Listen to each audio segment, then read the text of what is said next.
چاہے ان کا تعلق نیت کے ساتھ ہو یا چاہے ان کا تعلق خصوصیت کے ساتھ ہو، وہ سب دین کے اصولی اور بنیادی عقائد ہیں۔ حیات پاک کا جو عقیدہ ہے وہ حضور علیہ السلام کی ذات مبارکہ کے ساتھ ہے، یعنی دنیا سے تشریف لے جانے کے بعد جسے موت، وفات، اس طرح کا کوئی بھی عنوان دیا جا سکتا ہے، اس کے بعد حضور علیہ السلام کا وجود مبارکہ روح مبارکہ کے تعلق کے ساتھ اپنی قبر مبارک میں زندہ موجود ہے۔ یہ وہ عقیدہ ہے جس کا تعلق حضور علیہ السلام کے وجود مبارکہ کے ساتھ ہے۔ اس لیے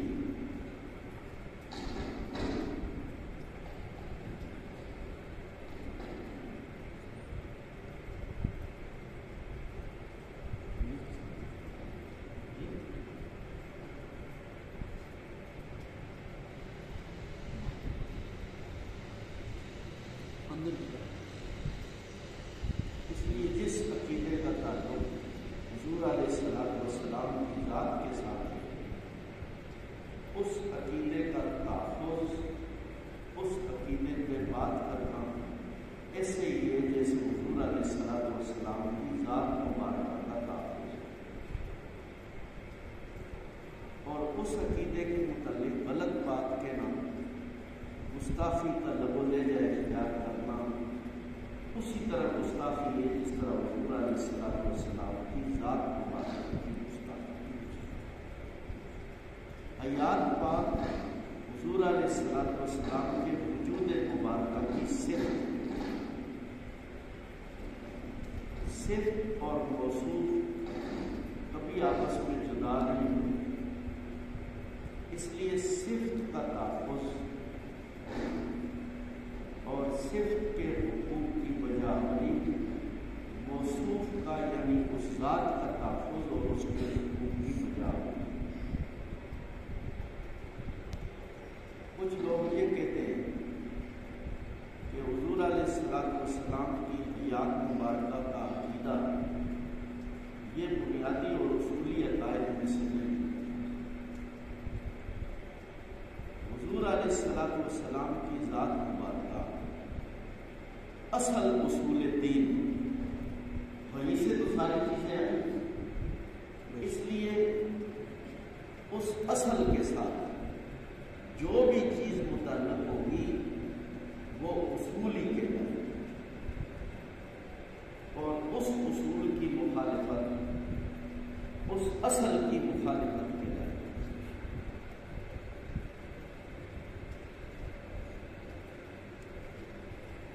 اس عنوان میں بات کئی جہاد سے ہو سکتی ہے۔ آج کے مختصر وقت میں میں جو عرض کرنا چاہتا ہوں وہ یہ ہے کہ اس کی دلیل کیا ہے۔ جب تک ہم کہ یہ واضح نہ ہو کہ اس کی دلیل کیا ہے، نہ اس عقیدے کو سمجھ سکتے، نہ اس عقیدے پہ آگے کسی کو سمجھا سکتے۔ اس عقیدے کو جس طرح عقیدہ کے اعتبار سے سمجھنا اور اپنے وجدان میں محفوظ رکھنا ضروری ہے، اسی طرح اس کا بیان بھی ضروری ہے۔ جب ایک چیز مدار ایمان ہے پھر اس کا بیان کرنا کیوں ہو رہا ہے؟ جب ایک چیز کے ٹھیک سمجھنے سے ایمان بچتا ہے اور اس میں غلطی لگنے سے ایمان کو نقصان ہوتا ہے تو اس کا بیان تو سب سے زیادہ ضروری ہے۔ اس لیے اس عقیدے کا بیان کسی اختلافی مسئلے کا بیان نہیں ہے، یہ ایک اتفاقی مسئلہ ہے۔ قرآن مجید نے اس کو بیان کیا ہے، حدیث نے اس کو بیان کیا ہے، فقہاء محدثین نے اس کو بیان کیا ہے۔ قرآن مجید سے لے کر فقہاء محدثین سے ہوتے ہوئے اس دور میں شیخ الحدیث حضرت مولانا محمد زکریا مہاجر مدنی رحمۃ اللہ علیہ فضائل درود شریف میں کھل کے بیان کیا، اس کے بعد کیا قابل نے بھی بیان کیا۔ تو ضروری چیز یہ ہے کہ اس کی دلیل کیا ہے۔ اس بات کے سمجھنے سے پہلے اس چیز کو جاننا ضروری ہے کہ دلیل کس کو کہتے ہیں۔ دلیل کہتے ہیں رہنمائی کو۔ دلیل وہ ہوتی ہے جس تک دلیل دینے والا اور جس کے سامنے ہم دلیل پیش کر رہے ہیں وہ اس تک پہنچ سکے۔ اگر وہ اس تک نہ پہنچ سکے تو وہ دلیل نہیں۔ مثلا ہم باہر نکل کے کسی سے پوچھتے ہیں کہ اڈا کہاں ہے، تو اب ہمیں بتانے والا بتائے گا کہ وہ سامنے جو بورڈ نظر آ رہا ہے وہ اڈا ہے۔ اور اگر ہمیں کوئی کہے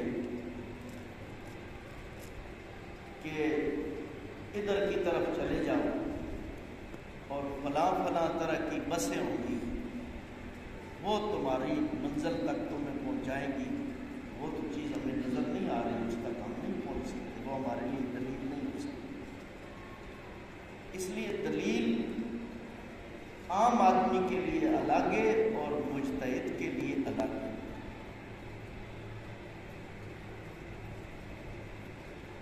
مجھے ایک جگہ بات کرنے کا اتفاق ہوا تو مجھ سے یہی سوال کیا گیا، اس لیے مجھے اس کی اہمیت کا احساس ہوا کہ اس عقیدے پہ دلیل کیا ہے آپ کے پاس۔ میں نے کہا اس عقیدے پہ ہمارے پاس دلیل المعند۔ المعند علماء دیوبند کے عقائد کی کتاب ہے۔ اس عقیدے پہ ہمارے پاس دلیل ہے 1962 کا اتفاقی فیصلہ۔ وہ لوگ کسی اور ذہن کو رکھنے والے تھے، انہوں نے یہ کہا کہ دلائل تو 4 ہیں، قرآن، سنت، اجماع اور قیاس۔ یہ 5ویں دلیل کہاں سے لے آئے؟ المعند تو 5ویں دلیل ہے، یہ کہاں سے لے آئے؟ دلائل تو 4 ہیں۔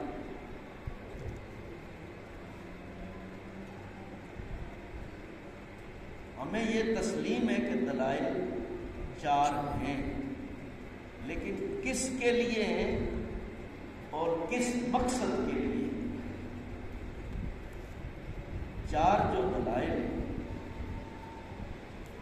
قرآن، سنت، اجماع اور قیاس یہ مجتہد کے لیے، عام عالم کے لیے بھی نہیں۔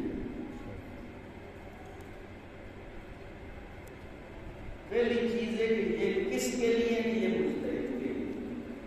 اگلی بات یہ کہ کس مقصد کے لیے؟ مسائل کے استنباط اور استخراج کے لیے، ہمارے لیے نہیں۔ ہمیں اس کے دیکھنے کی اس انداز سے کہ ہم اس سے کچھ مسائل کا استعمال کریں، استخراج کریں، اس کی ہمیں اجازت نہیں۔ یہ مجتہد کے لیے اور مسائل کے لیے، وہ مسائل جن کا فیصلہ مجتہدین نے اجتہاد سے نہیں کیا اس کے لیے، اور جن مسائل کا فیصلہ ہو چکا ہے، مجتہدین کا اجتہاد ہو چکا ہے، اب اس پر مجتہدین کو بھی بات کرنے کی اجازت نہیں۔ تو ہمارے لیے کس طرح ہو سکتا؟ ہمارے ہاں اصول فقہ کی کتابوں میں اس چیز کو وضاحت کے ساتھ بیان کیا گیا ہے۔ میں آپ کے سامنے ہمارے یہاں اصول فقہ میں پڑھائی جانے والی ایک مشہور کتاب ہے مسلم الصبور، اس کی ایک عبارت پیش کرتا ہوں۔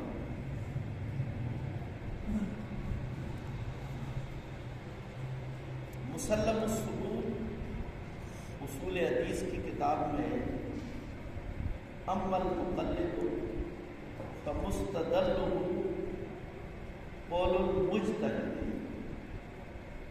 مقلد کی جو دلیل ہے وہ مجتہد کا قول ہے۔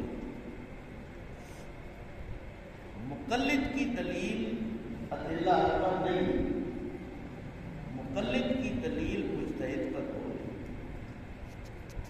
تلوی ہمارے ہاں مشہور درسی کتاب ہے جو اصول فقہ میں پڑھائی جاتی ہے، اس میں وَلَيْسَ لِلْعَامِيِّ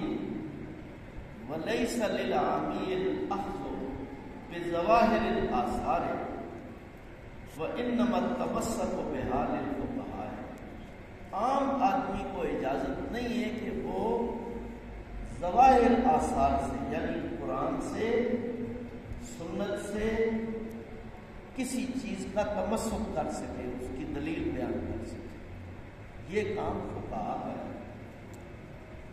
اگر ہم اس کی اجازت دیں، عام آدمی کو اجازت ہو جائے کہ تم خود قرآن مجید کو دیکھو، سنت کو دیکھو اور فیصلہ کرو، یہ تو غیر مقلدیت ہے۔ اس لیے اس عام عقیدے میں جو لوگ دھوکہ دیتے ہیں اور ٹھوکر لگاتے ہیں، ان کا سب سے پہلا ہدف اور سب سے پہلی دلیل یہ ہوتی ہے کہ تم ادلہ اربعہ سے بات کرو۔ ادلہ اربعہ مجتہد کے لیے اور مسائل کے اخذ و استنباط کے لیے، ہمارے لیے جو دلیل ہے وہ مجتہد کا قول ہے۔ میں نے سورہ فاتحہ کے آخر حصے سے پڑھا ہے، اللہ تعالیٰ ہم سے یہ کہلواتے ہیں کہ تم کہو اہدنا الصراط المستقیم۔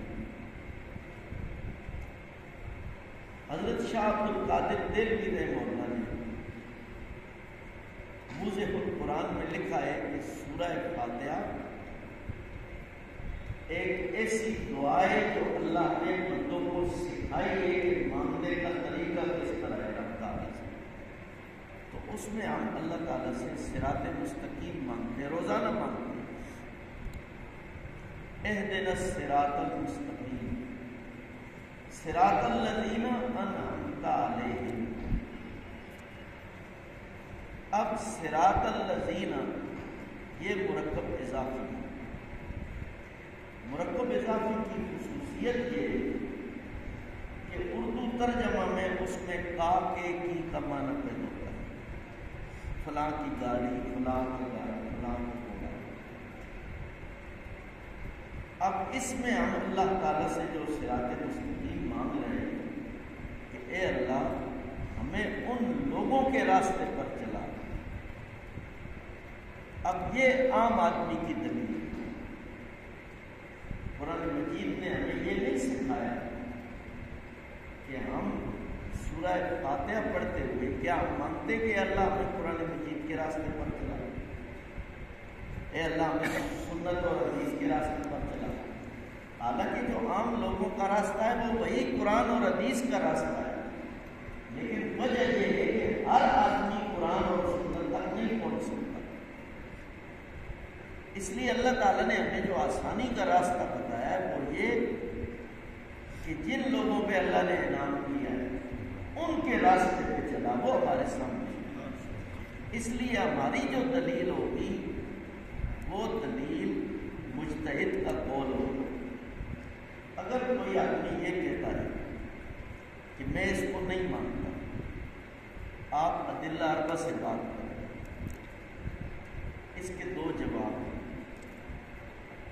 پہلا یہ کہ تم سب سے پہلے یہ جو اصولی بات ہے کہ ادلہ اربع مجتہد کے لیے ہے، مسائل کو بنانے کے لیے، مسائل کے اخذ و استنباط کے لیے اس اصول کا انکار کرو۔ اس میں سب گیا، دیوبندیت بھی گئی، حنفیت بھی گئی، اہل سنت ہونا بھی گیا، سب چلے۔ اور پھر اس کے بعد یہ دلیل پیش کرو کہ ایک عام آدمی کس طرح مسائل کو قرآن اور سنت سے استنباط کر سکتا ہے۔ یہ اصولی غلطی ہے اس کہ اس اصولی غلطی کی وجہ سے نہ صرف یہ کہ ہم اس ایک عقیدے میں ٹھوکر کھا جاتے ہیں، پورے دین میں ٹھوکر کھاتے ہیں۔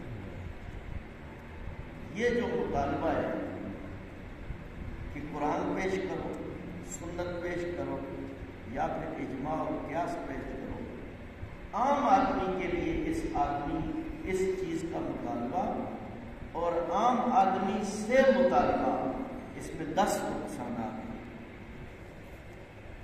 پہلا نقصان تقلید کا انکار۔ تقلید آپ کس کو کہتے ہیں؟ تقلید اسی چیز کا نام ہے کہ کسی پر اعتماد کرتے ہوئے دلیل کو طلب کیے بغیر اس کی بات ماننا۔ اس لیے جب ہم عقیدہ حیات النبی صلی اللہ علیہ وسلم میں کوئی صاحب یہ کہتے ہیں کہ تم دلیل پیش کرو، قرآن سے پیش کرو، حدیث سے پیش کرو، یہ تو مجتہد کا کام ہے۔ اس کا سب سے پہلا نقصان تقلید کا انکار ہے۔ دوسرا نقصان فکری آزادی۔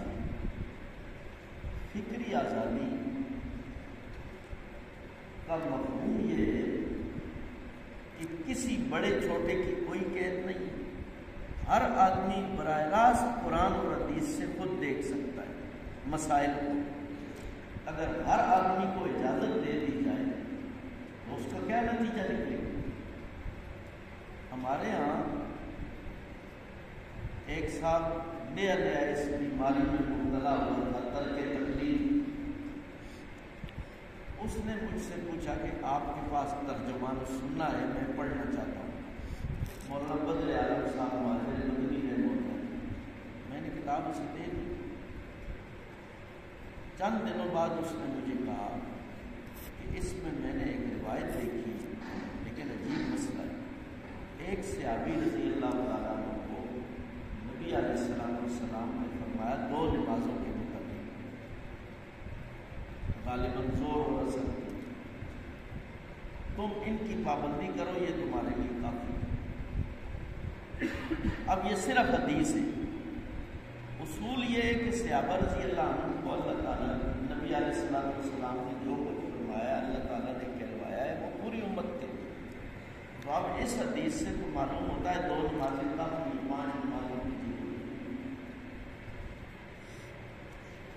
تشریح میں محدثین نے لکھا ہے کہ کام کاج کی وجہ سے ان سے 2 نمازوں میں سستی ہوتی تھی۔ نماز کوئی صحابی نہیں چھوڑتا تھا، سب پڑھتے تھے، سستی ہو جاتی تھی۔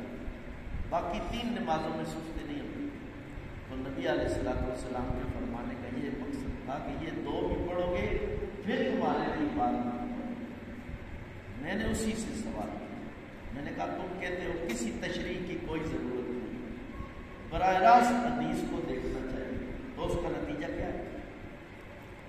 جن فقہاء اور محدثین کے سامنے آیات اور احادیث کی پوری تفصیل ہے، جس انداز سے انہوں نے ہمیں سمجھایا ہے، اس کو چھوڑ کے براہ راست خود راستہ اختیار کرنا یہ فکری آزادی ہے۔ کسی فن میں اس کی اجازت نہیں۔ آپ طب میں دیکھ لیں، میڈیکل میں ہم جو دوائیاں لے کے آتے ہیں بازار سے، دوائی کے اس ڈبے میں ایک پرچہ بھی ہوتا ہے، اس کو پڑھا ہے کبھی آپ؟ پھینک دیتے ہیں، لیکن ہر ڈبے میں وہ پرچہ ہوتا ہے، اس پرچے میں اس دوائی کی تفصیل لکھی ہوئی ہوتی ہے، کس کام کے لیے، کس طرح استعمال کرنی ہے، اس کے فائدے کیا ہیں، اس کے نقصانات کیا ہیں، کس طرح استعمال کرنا ہے، کس طرح نہیں کرنا۔ ہم اس کو نہیں پڑھتے، کیوں؟ ہم کہتے ہیں یہ ڈاکٹر کے لیے، ہمارے لیے نہیں، ہمارا کام ہے دوائی کھانا۔ اور اگر ہم براہ راست پڑھنا شروع کر دیں اور گھر بیٹھ کے اپنا علاج شروع کر دیں خود، تو پھر کیا ہوگا؟ وہی ہوگا جو کرونا سے ڈر رہے ہیں ساتھ۔ اس لیے براہ راست بغیر استاذ کے، بغیر رہنما کے کوئی کام نہیں ہو سکتا۔ ایک بالشت کا پودا ہم اپنے کھیت میں نہیں لگا سکتے بغیر استاذ کی رہنمائی کے۔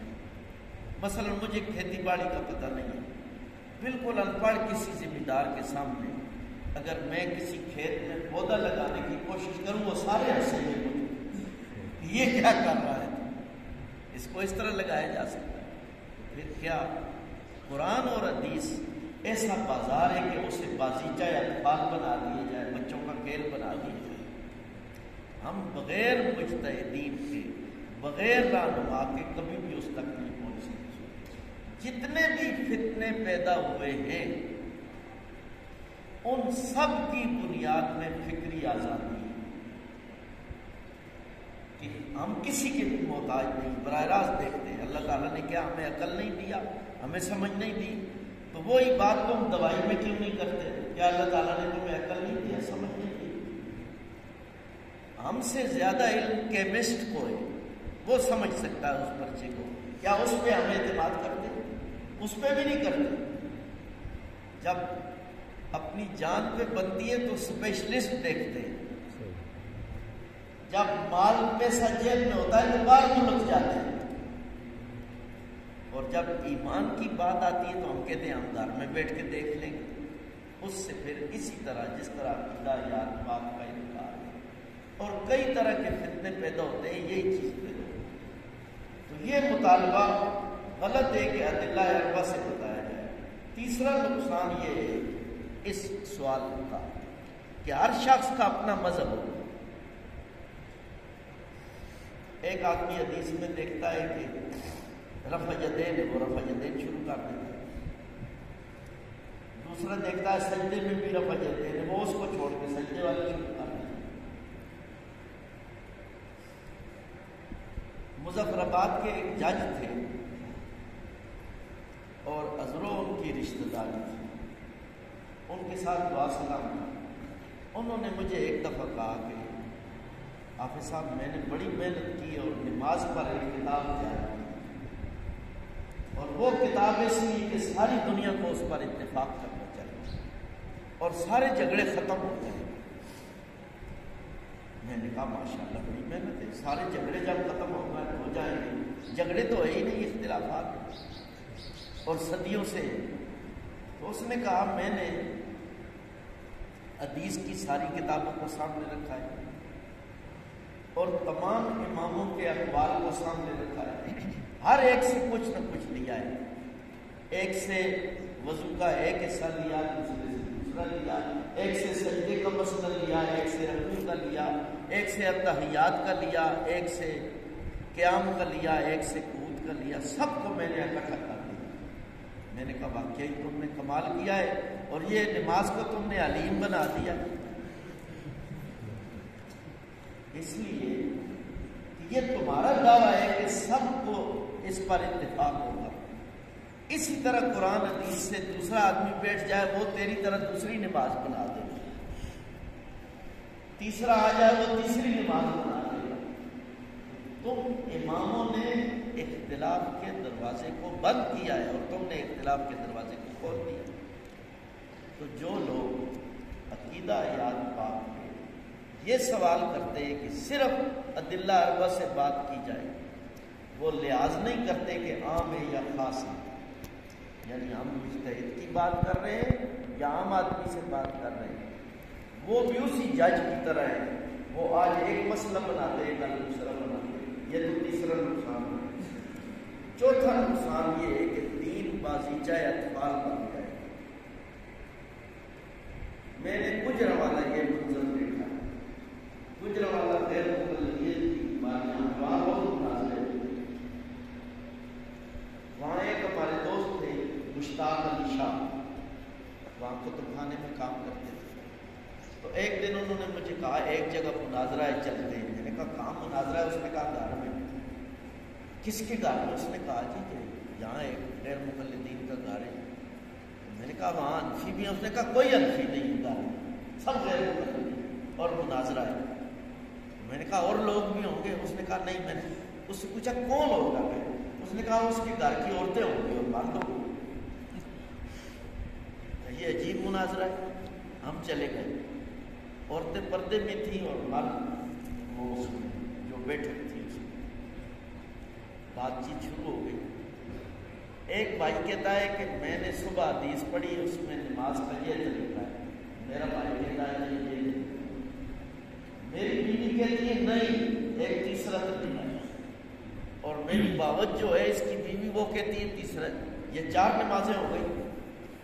اور بھی جو گھر کی عورتیں مرد وہ بھی آ گئے اپنی اپنی کتابیں لے کے، اردو کے ترجمے میں سب کی۔ تو ہم آپس میں مناظرہ کرتے ہیں، تم ہمارا ساتھ دو۔ میں نے یہ منظر وہاں دیکھا کہ جب فکری آزادی اور ہر آدمی کا اپنا مذہب ہے تو ہر آدمی اپنی کتاب پڑھے اور اس کا نتیجہ یہ نکلے گا کہ ہر ایک کا اپنا دین ہوگا۔ تو یہ نقصان دلیل کیا ہے اس بات کی؟ اور دلیل صرف ادلہ اربع ہے، مجتہد ہو یا کوئی ہو، اس کا نقصان صرف ایک مسئلہ آیات پاک میں نہیں ہے، پورے دین میں۔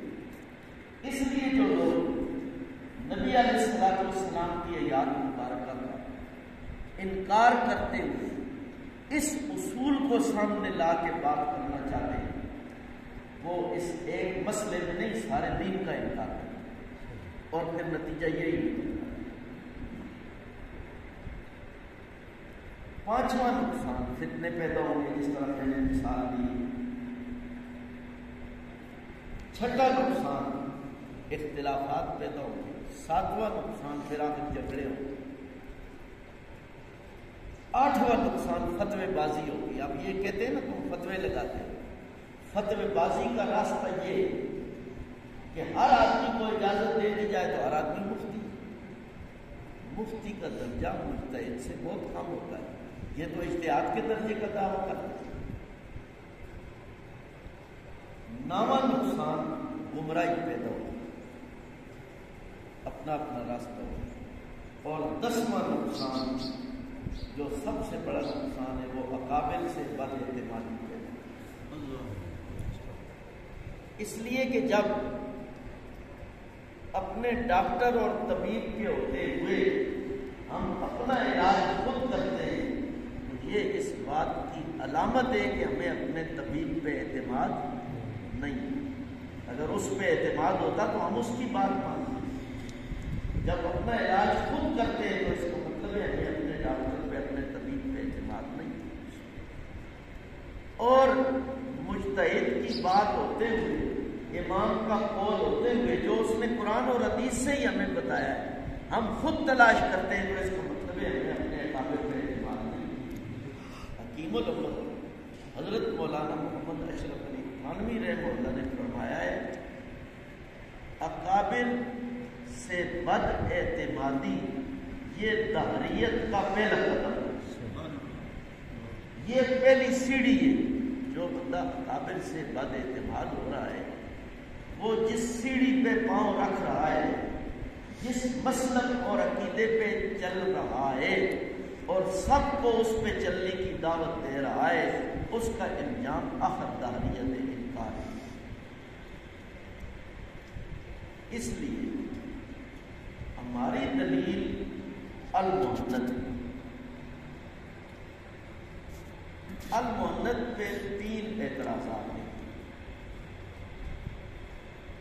وقت بھی کم ہے، میں اپنی بات کو سمیٹ رہا ہوں۔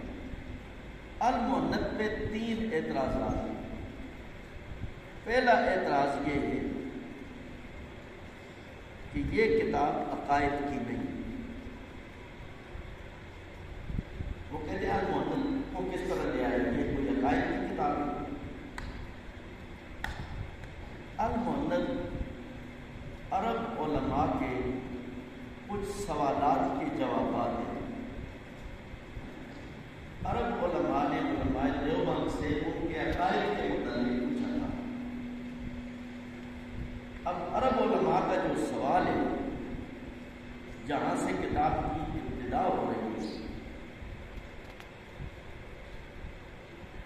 وہ لوگ پوچھتے ہیں علماء دیوبند سے، ایھا العلماء الکرام والجہابذۃ العظام قد نسب الی ساحتکم الکریمۃ اناس عقائد الوہابیہ، قد نسب الی ساحتکم الکریمۃ اناس عقائد الوہابیہ، کچھ لوگوں نے تم سے وہابیت کے عقائد کو منسوب کیا، اس لیے جواب دو کہ تمہارے عقائد کیا ہے۔ ان کا سوال ہی عقیدے کے متعلق ہے۔ اب یہ کہنا کہ المحنت عقائد کی کتاب نہیں ہے، یہ بات غلط ہے۔ المحنت پہ اکابر علماء دیوبند نے اپنی رائے لکھی۔ وہ رائے 24 اس وقت کے بڑے اکابر تھے، جن میں پہلے حضرت شیخ الہند رحمہ اللہ، اس کے بعد آخری مولانا مفتی کفایت اللہ دے، وہاں اندازہ لگا لیں کہ اس وزن کے علماء ہیں۔ ان علماء نے اپنی رائے میں بھی اور خود متن میں 5 جگہ اس متن کے متعلق آئے، عندنا و عند مشائخ، ہمارے نزدیک اور ہمارے علماء کے نزدیک۔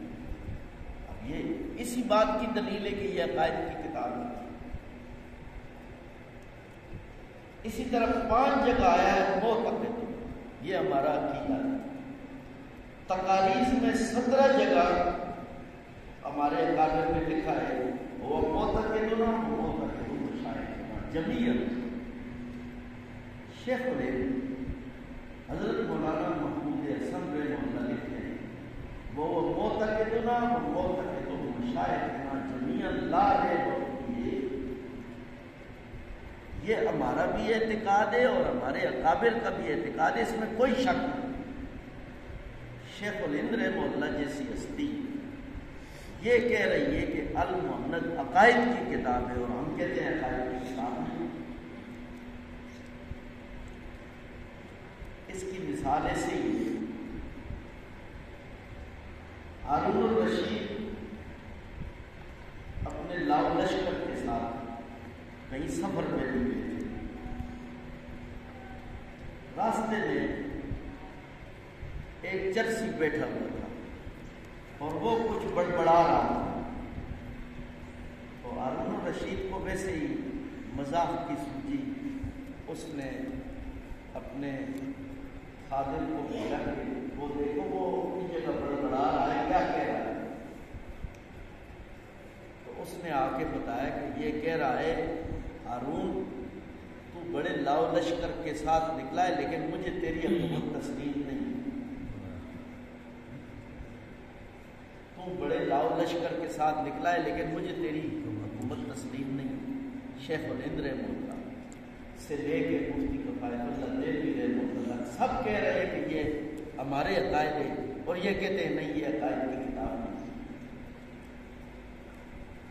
وہ تو چرسی تھا اور دنیا کی حکومت کے متعلق بات کر رہا تھا، یہ تو دین اور ہماری بنیاد کو نقصان پہنچا رہے ہیں، اس چیز کو نقصان پہنچا رہے ہیں جس کا تعلق ہے حضور نبی کریم صلی اللہ علیہ وسلم کی ذات مبارکہ کے ساتھ۔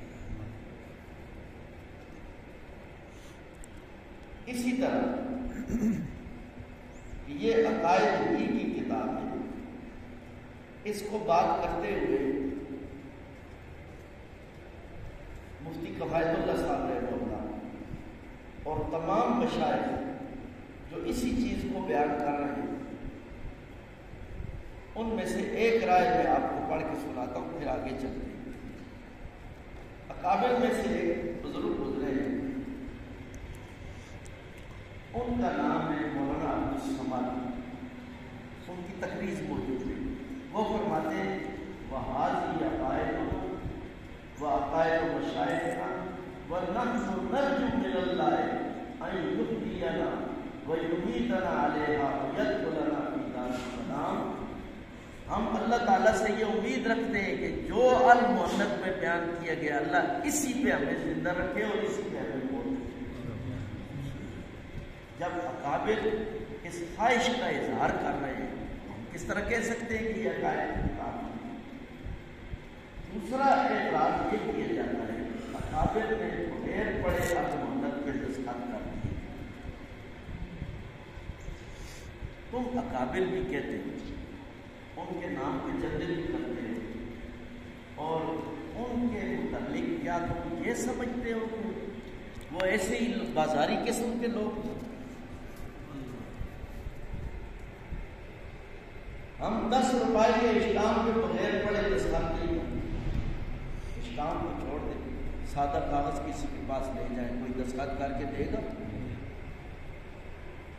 ان پڑھ آدمی بھی نہیں دستخط کرتا، وہ کہتا ہے میں بیٹے سے ذرا پڑھواتا ہوں، تم یہ کہتے ہو کہ اکابر نے بغیر پڑھے دستخط کر دی۔ اب دیکھیں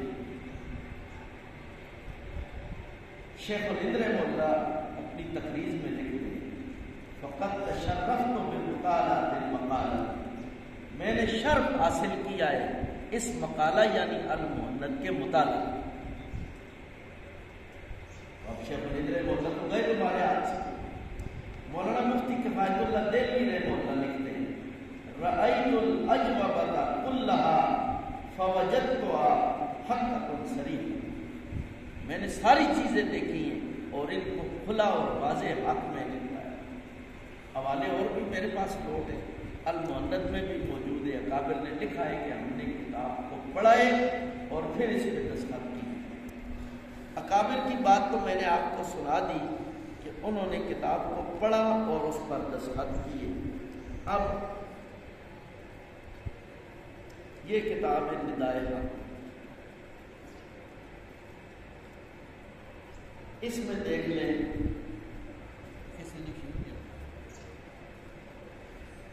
یہ کیا سلوک کر رہے ہیں اکابر کے ساتھ۔ مشہور علماء میں سے گزرے ہیں دہلوی صاحب، انہوں نے ندائے حق میں لکھا ہے اب اگر یہ بات تسلیم کریں کہ دیوبند کے ہر عالم نے المؤنث کا ایک ایک حرف بغور مطالعہ کرنے کے بعد دستخط کیے ہیں اور اس رسالہ کی ہر بات اور ہر فکرہ کو سمجھ کر اس کی تقریر فرمائی ہے، یہ علماء دیوبند کی تعریف نہیں بلکہ ان کی مذمت ہے۔ اور آگے لکھتے ہیں کہ اگر یہ ان کے علم کی بھی دلالت نہیں ہے بلکہ ان کی جہالت کی دلالت، ان کی تجہیل ہے۔ اب دیکھیں شیخ الہند رحمہ اللہ تک، شیخ الہند سے لے کے کفایت اللہ صاحب رحمہ اللہ، یہ المؤنث میں اپنے ساتھ لایا ہے۔ اس میں آپ دیکھ سکتے ہیں کہ انہوں نے لکھا ہے کہ ہم نے کتاب کو پڑھا ہے پھر دستخط کی۔ تو نیلوی صاحب فرما رہے ہیں کہ یہ اگر ہم یہ دعویٰ کریں کہ انہوں نے پڑھ کے دستخط کیے تو یہ ان کی جہالت کی علامت ہے۔ اس لیے جب اکابر کے ساتھ یہ سلوک ہوگا تو اس کا پھر نتیجہ یہ میں نے اس لیے عرض کیا کہ یہ ایک عقیدہ پاک کا اس کے ذیل میں پورے دین کا انکار ہے، اور اکابر سے کاٹ دینے والی بات ہے۔ جب اکابر سے ہم کٹیں گے تو ہمارا اشر اسی مریض کا ہوگا جو اپنا علاج خود کرتا ہے، اور ہمارا انجام بھی اسی کا ہوگا جو اپنے فائدے اور نقصان کو نہیں سمجھتا۔ تیسرا جو اعتراض ہے وہ یہ ہے کہ المحنت میں جو عقائد ہیں، علماء دیوبند کے عقائد اپنے ان سے ٹکراتے ہیں۔ کوئی ایسا عقیدہ نہیں ہے جو المحنت میں ہو اور علماء دیوبند سے ٹکرا رہا ہو، کوئی ایسا عقیدہ نہیں۔ یہ تعبیرات کا اختلاف ہوتا ہے، تعبیرات کا ٹکراؤ ہوتا ہے۔ مثلا ہم باہر کھڑے، ایک آدمی کہتا ہے کہ یہ جو اندر سے روشنی آ رہی ہے یہ بلب جل رہا ہے، دوسرے صاحب کہتے ہیں نہیں اندازہ ہے کہ یہ ٹیوب جل رہی ہے۔ جب اختلاف تو نہیں، یہ تو تعبیر ہے۔ اس روشنی کی تعبیر ایک ٹیوب سے لائٹ سے کر رہا ہے، ایک بلب سے کر رہا ہے، کوئی اختلاف نہیں۔ یہ تو تین اعتراض ہیں المحنت پہ۔ آج کی میری گفتگو المحنت پہ۔ جب تک المحنت کو ہم بطور دلیل کے تسلیم نہیں کریں گے، جب تک المحنت پر ہم پکے نہیں رہیں گے، اس وقت تک ہمارے عقائد پر قدم جم نہیں سکتے۔ یہ تین اعتراض تو المحنت پر ہوتا ہے۔ تین اعتراض المحنت کی وہ عبارت جس میں عقیدہ یاد پاک بیان، انہیں زیادہ تکلیف اسی ایک سے۔ سوال نمبر 5 کے جواب میں علماء دیوبند نے اپنا عقیدہ یاد النبی علیہ الصلوۃ والسلام بیان فرمائی، سب سے زیادہ تکلیف اس سے۔ اس لیے یہ میرے پاس ندائے آ کے اس میں جگہ جگہ نیلوی صاحب نے محنت شریف لکھا ہے، جگہ جگہ اکٹھے اور مذاق کیے ہیں، اور ان کے ماحول میں جو کیے جاتا ہے علامات پر۔ سب سے زیادہ اختلاف اسی سے۔ تو المحنت کی عبارت میں تین اعتراضات ہیں۔ پہلا اعتراض یہ ہے کہ المحنت میں حیات برزخی کا انکار ہے، اس کو پیش کیا جاتا ہے، اور حیات برزخی کا انکار کوئی بھی نہیں کرتا، کر ہی نہیں سکتا، جبکہ المحنت میں حیات برزخی کا انکار ہے۔ میرے پاس ہماری حضروں کے ہمارے ایک دوست تھے، وہ دورہ تفسیر پڑھ کے آئے نیلوی صاحب سے، ملنے کے لیے آئے تو میں نے ان سے پوچھا کہ کیا پڑھا؟ انہوں نے کہا جی بہت اچھا پڑھا ہے، لیکن میں آپ سے ایک بات کرنا چاہتا ہوں، وہ یہ کہ المحنت پہ آپ بات کرتے ہیں، المحنت کو آپ خود تسلیم نہیں کرتے، مجھے وہ کہنے لگے۔ میں نے کہا بڑی بات ہے، تم یہ دعویٰ لے کے آئے ہو کہ المحنت کو ہم تسلیم نہیں کرتے۔ تو اس نے مجھے بتایا کہ میں ایک ایسی چیز لے کے آیا ہوں کہ جب وہ چیز آپ تک پہنچے گی آپ کو بتاؤں گا، آپ بھی انکار کرتے ہیں المحنت غلط ہے، اور اس کی عبارت میں نے کہا بڑی مہربانی، کھولو ذرا اپنی پٹاری، کیا لے کے آئے ہو؟ تو اس نے کہا جی المحنت میں حیات برزخی کا انکار ہے کہ نبی علیہ الصلوۃ والسلام کی جو حیات ہے وہ دنیاوی ہے، لا برزخیت برزخی نہیں، لا برزخیت کے الفاظ ہے، برزخی نہیں۔ کیا آپ مانتے ہیں وہ حیات برزخی نہیں ہے؟ میں نے کہا میں تو یہ نہیں مانتا، لیکن نبی علیہ الصلوۃ والسلام کا وجود مبارکہ اس وقت عالم برزخ میں، عالم دنیا میں نہیں ہے۔ اس لیے اگر کوئی کہے کہ یہ حیات برزخی نہیں ہے، اکابر میں سے کوئی بھی اس کا انکار نہیں کرتا، المحنت میں انکار ہے۔ واقعی بڑے کام کی بات لائے، میں المحنت نکال کے لے آیا، میں نے کہا مجھے ذرا دکھاؤ، اس نے نکال کے دکھا دیے، دیکھو جی یہ لکھا ہے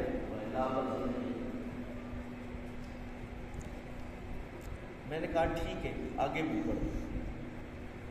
المحنت کی عبارت ہے عندنا و عند مشائخ حضرت الرسالت صلی اللہ علیہ وسلم حی فی قبر شریف، اپنی قبر شریف میں زندہ ہے، وہ حیات صلی اللہ علیہ وسلم دنیاویت من غیر تکلیف، یعنی شریعت کا کوئی حکم ان پہ نہیں، وَهِيَ مُخْتَصَّةٌ بِهِ صلی اللہ علیہ وسلم وَبِجَمِيعِ الْأَنْبِيَاءِ صَلَّى اللَّهُ عَلَيْهِ وَالشُّهَدَاءِ لا برزخیت، یہ برزخی نہیں، یہاں تک اس نے پڑھا، ٹھیک ہے، آگے بھی پڑھا، آگے کی عبارت ہے کمائی حاصلۃ لسائر المومنین بل لجمیع الناس،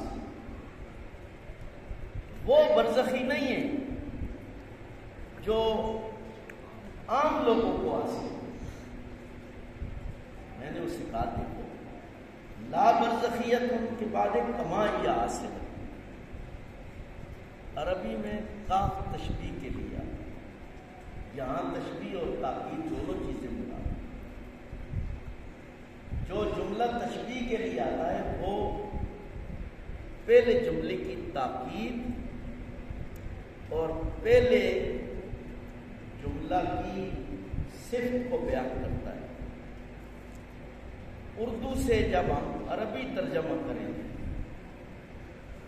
تو اس میں عربی میں پہلے موصوف اور پھر صفت ہوتا ہے، جب اردو میں ترجمہ کریں گے تو پہلے صفت اور پھر موصوف کا ترجمہ کریں گے۔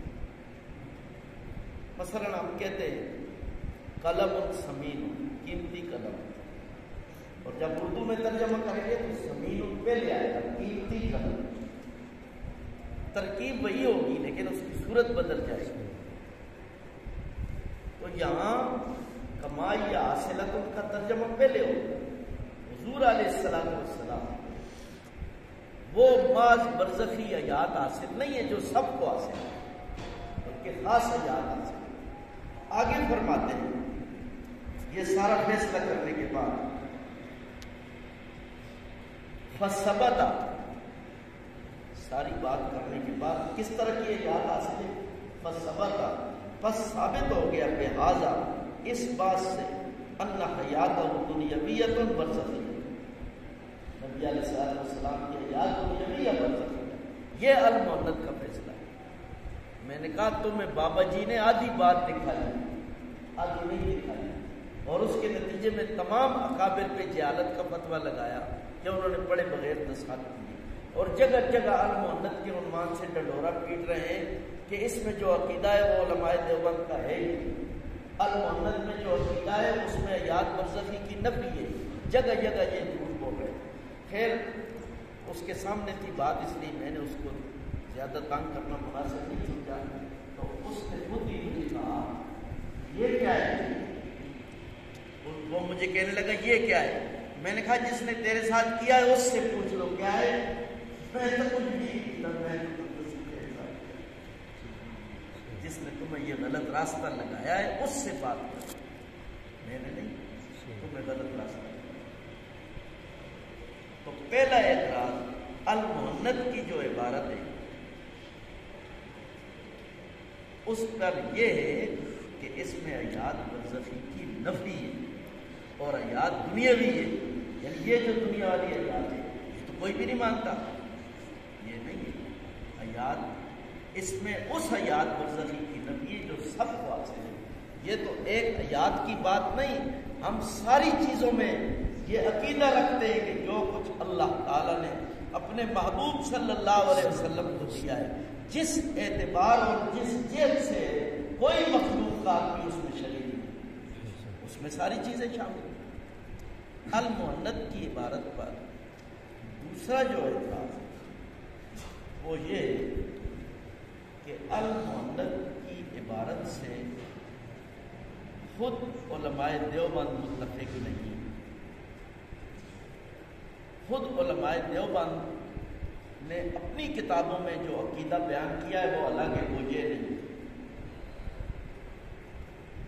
یعنی یہ بھی کہتے ہیں کہ پڑھے بغیر دستخط کر دی، اور پڑھے بغیر دستخط کرنا زیادہ نہیں، اور یہ بھی کہتے ہیں کہ خود متفق نہیں۔ اس کے لیے دو مثالیں پیش کرتے ہیں۔ پہلی مثال پہ بات کرنا چاہتا ہوں، وہ حضرت مولانا مفتی محمد کفایت اللہ دہلوی رحمہ اللہ کی مثال. کہ مفتی کفایت اللہ صاحب نے اس کتاب میں دستخط کیے، لیکن جو انہوں نے اپنا عقیدہ بیان کیا ہے وہ یہ نہیں. میں نے ان سے پوچھا بڑی اچھی بات ہے، انہوں نے اپنا عقیدہ کیا بیان کیا؟ یہ کتاب ہے علامہ عطا اللہ بندیالوی صاحب، کتاب کا نام ہے حیات النبی صلی اللہ علیہ وسلم. بندیالوی صاحب المؤند اور المؤند کے تقریز نگار، اس کی تائید اور تصدیق کرنے والے. حضرت مولانا مفتی کفایت اللہ دہلوی رحمہ اللہ کا تضاد ثابت کرتے ہیں. وہ کہتے ہیں کہ مفتی کفایت اللہ صاحب کا فتویٰ ہے انبیاء کرام صلوات اللہ علیہ اجمعین اپنی قبور میں زندہ ہیں، مگر ان کی زندگی دنیاوی نہیں بلکہ برزخی ہے. المؤمن میں بھی یہ قبر کا لفظ بھی ہے، پھر کیا تضاد ہے؟ اب مولانا بندیالوی صاحب تضاد ثابت کرنے کے لیے یہ کہتے ہیں کہ مفتی صاحب کے فتویٰ کے پہلے سے انبیاء کرام اپنی قبور میں زندہ ہیں سے اگر کوئی شخص کسی خوش فہمی یا غلط فہمی میں مبتلا ہے اور وہ سمجھتا ہے کہ قبر سے مراد حضرت مفتی صاحب کی یہی زمینی قبر ہے تو وہ اپنی خوش فہمی دور کر لے، کیونکہ حضرت مفتی صاحب نے اپنی دوسری کتاب جواہر الایمان صفحہ 6 اور 7 میں اس کی وضاحت فرما دی ہے کہ قبر سے مراد زمین کا گڑھا نہیں بلکہ موت کے بعد آخرت سے پہلے کا زمانہ. قبر سے مراد وہ جگہ نہیں جہاں نبی علیہ الصلوۃ والسلام دفن، بلکہ قبر سے مراد زمانہ وقت ہے. اس لیے المؤند میں جو قبر کا کہا گیا ہے اس کو ہم یہ قبر نہیں مانتے، اور اس کے لیے انہوں نے مفتی صاحب کی یہ بات پیش کی. جواہر الایمان میں اپنے ساتھ لایا ہوں. آپ دیکھیں کہ اس حوالے میں بندیالوی صاحب نے کس طرح صفائی کی. ممکن ہے آپ کبھی میلوں ٹھیلوں میں گئے ہوں تو وہاں مداری ہوتے ہیں، وہ ہاتھ صفائی کرتے ہیں، وہ سارے گولے اندر لگا لیتے ہیں پھر کہیں سے نکال دیتے ہیں اور طرح طرح کے کرتب کرتے ہیں. دیکھنے والا بڑا حیران ہوتا ہے کہ کیا کرتب کر رہے ہیں. یہ لوگ اس سے بھی زیادہ ماہر استاذ ہیں. مفتی صاحب کی عبارت ہے، مفتی کفایت اللہ صاحب، یہ جواہر الایمان میں اپنے ساتھ لایا ہوں، دہلی کی ہے اور وہیں سے اس کا عکس لے کے تاج امی نے اس کو شائع کیا. قبر سے مراد زمین کا گڑھا ہی نہیں بلکہ موت کے بعد آخرت سے پہلے کا زمانہ ہے. ہی کا لفظ اڑا دیا.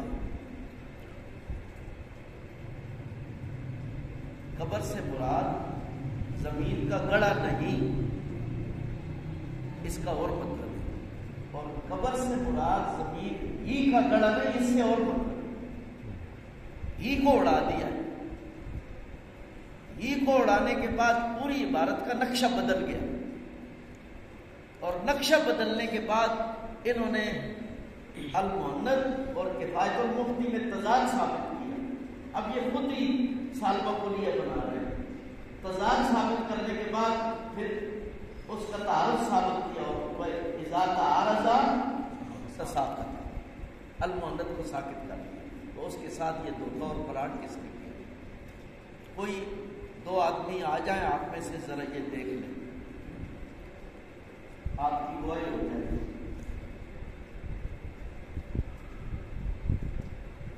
کوئی دو آ جائیں،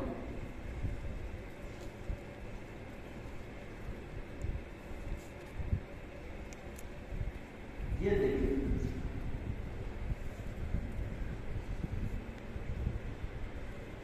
قبر سے مراد زمین کا گڑھا نہیں بلکہ موت کے بعد آخرت سے پہلے کا زمانہ ہے. اور کتاب میں کیا ہے؟ قبر سے مراد زمین کا گڑھا ہی نہیں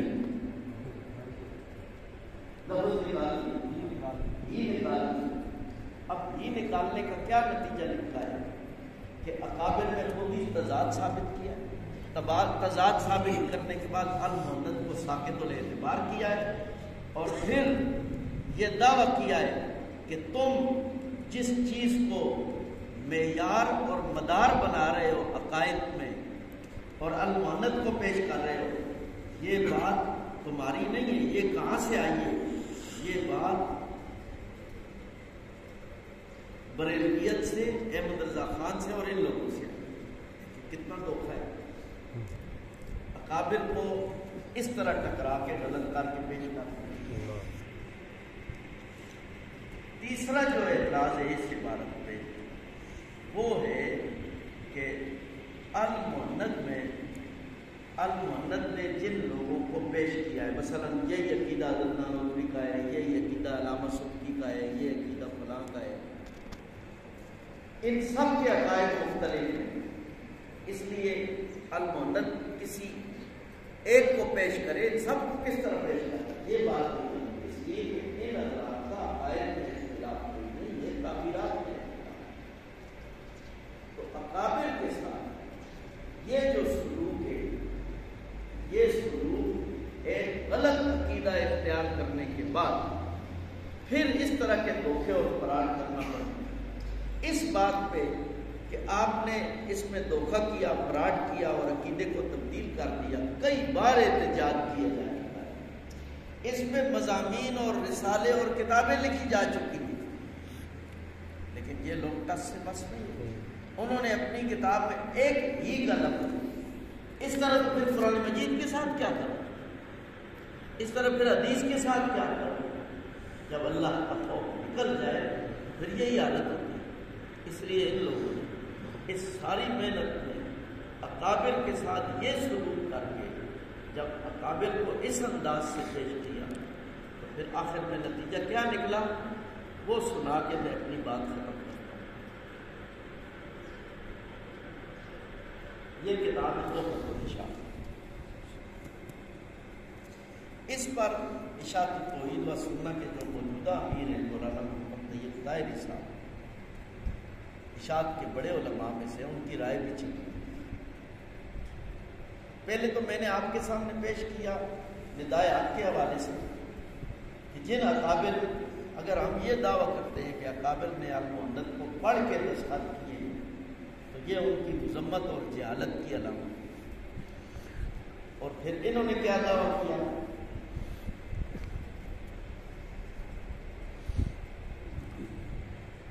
اس میں یہ فضائل صدقات کا ایک حوالہ نقل کرتے ہیں۔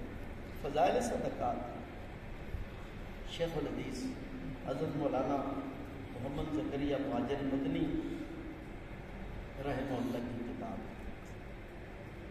فضائل اعمال کی طرح مختلف جگہ پڑھی جانے والی کتاب، اس کا ایک حوالہ نقل کرنے کے بعد لکھتے ہیں انا للہ و انا الیہ راجعون، یعنی حضرت شیخ کا حوالہ نقل کرنے کے بعد بڑا دکھ ہوا۔ حضرت شیخ الحدیث مولانا محمد زکریا رحمہ اللہ وہ ہستی ہے کہ اپنے وقت کے تمام اکابر نے ان پر اعتماد کیا۔ کوئی مسجد، کوئی مدرسہ، کوئی خانقاہ، کوئی ادارہ دیکھ لیں، اس میں فضائل اعمال موجود اور پڑھی جا رہی ہے۔ دنیا کی تمام مشہور زبانوں میں اس کا ترجمہ ہو چکا ہے۔ کروڑ ہا لوگوں کی زندگیاں اس کتاب کے مطالعہ اور تعلیم سے بدل چکی ہیں، لیکن اس ایک عقیدے کو نہ برداشت کرنے کے بعد اس میں طرح طرح کی خرافات اور طرح طرح کے دھوکے، فراڈ اور اکابر کو اس انداز سے پیش کرنے کے بعد نتیجہ کیا نکلا ہے؟ فضائل صدقات کا حوالہ نقل کرنے کے بعد لکھتے ہیں انا للہ و انا الیہ راجعون، یا ایھا الاخوان فاسمعوا الی هذه الافوات والخرافات۔ افوات، خرافات کہتے ہیں بکواسوں، کہ اے بھائیو یہ بکواسیں اور خرافات سنو۔ من فرق بینہم و بین اہل التناسخ والسلفیت، ان لوگوں میں اور بت پرستوں میں کیا فرق ہے؟ وَهَلْ هَذَا إِلَّا دِينَ النَّصَارَىٰ وَالْيَهُودِ، یہ صرف اور صرف عیسائیوں اور یہودیوں کا دین ہے۔ کیا فضائل اعمال، فضائل صدقات، شیخ الحدیث مولانا محمد زکریا رحمہ اللہ یہ حضرات یہود و نصارہ کا دین پیش کر رہے ہیں تمام اکابر؟ پھر اس لیے ہمارا سوال ہے کہ کیا ضرورت ہے علماء دیوبند کا نام لے، کیا ضرورت ہے ان کے نام پہ اپنے اداروں کے لیے چندہ کرنے کی؟ اپنے نام سے کرنا۔